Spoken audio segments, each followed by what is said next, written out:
মৰমৰ ছাত্ৰ-ছাত্ৰীসকল এতিয়া আমি অনুশীলনী 14.2 ৰ কুৱেশ্যন নম্বৰ 5 কৰিম। চাবা কুৱেশ্যন নম্বৰ 5ত কি দিছে? তলৰ গাণিতিক উক্তিবোৰৰ পৰা ভুলটো বাছি উলিওৱা আৰু ভুলবিলাক শুদ্ধ কৰা। ইয়াক গাণিতিক উক্তি যিবোৰ দিছে ইয়াৰ পৰা আমাক ভুলটো বাছি উলিয়াব দিছে আৰু ভুলবিলাকক শুদ্ধ কৰা বুলি কৈছে। শুদ্ধকৈ আমাক লিখিব দিছে। চাবা কেনেকৈ কৰোঁ আমি। কুৱেশ্যন নম্বৰ 1ত দিছে কি 9x² / 9x² = 0। সলিউশন দিলো 9x² / 9x² বুলি লিখিলো ইকুৱেল আমাক কি দি আছে 0। এতেকে 9x² / 9x² আমি কি বুলি জানো? তবা এই 9x² দি পেলাই এই 9x² কাটিব পাৰো।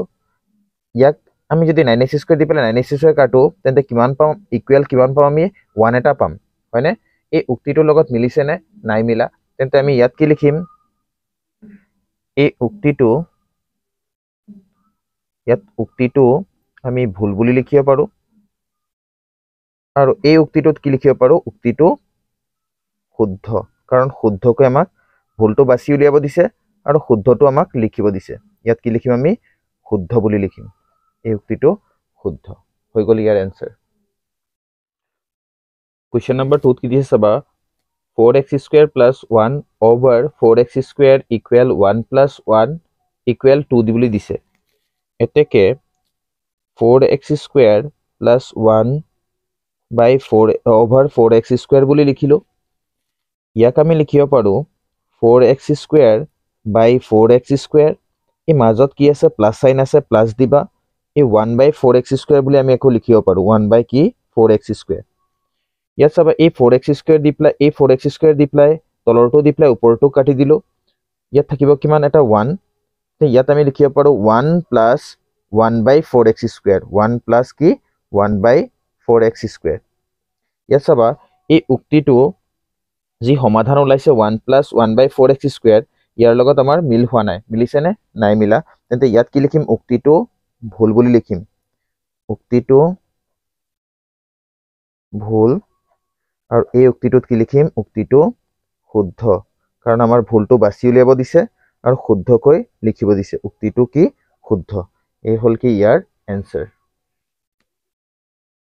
কুৱেশ্যন নম্বৰ 3 কি চাবা 3x + 2 / 3x = 1/2।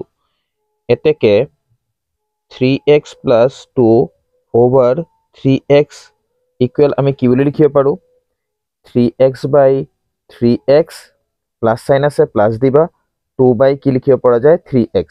এই 3x দি পেলাই 3x কেইবাৰ গ'ল? এবাৰ গ'ল। তেন্তে ইয়াত লিখিব পৰা যায় 1 + 2/3x, হলনে? এতিয়া চাবা এই উক্তিটো যি দিয়া আছিলে 3x + 2 / 3x = 1/2 দিয়া আছিলে। ইয়াত 3x + 2 / 3x = আমি কিমান পাইছো? 1 + 2/3x। তেন্তে এই উক্তিটো ইয়াৰ লগত মিলিছে নে? নাই মিলা। ইয়াত কি লিখিবা? উক্তিটো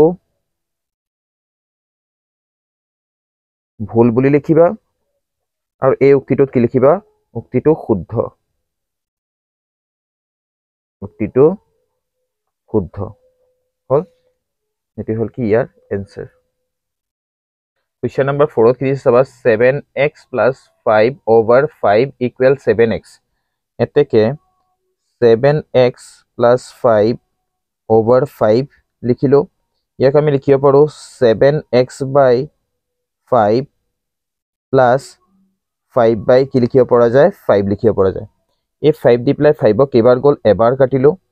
তেন্তে ইয়াক লিখিম আমি কি? 7x/5 প্লাস কি লিখিব পৰা যায়? 1। এই উক্তিটো ইয়াৰ লগত মিলা নাই। তেন্তে ইয়াত কি লিখিবা? উক্তিটো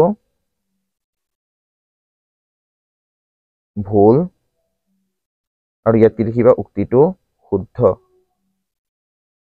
উক্তিটো শুদ্ধ। এই হল ইয়াৰ এনসাৰ। কুৱেশ্যন নম্বৰ 5ত কি চাবা 4x² + 8x + 4 / কিমান দিছে? 4 = x² + 8x + 4 দিছে। ইয়াত এতেকে দি পেলাই আমি লিখিব পাৰো 4x² + 8x + 4 / দেখিলো কিমান? 4। ইয়াক আমি লিখিব পাৰো 4x² / 4 + 8x/4 + 4/4 লিখিব পৰা যায়।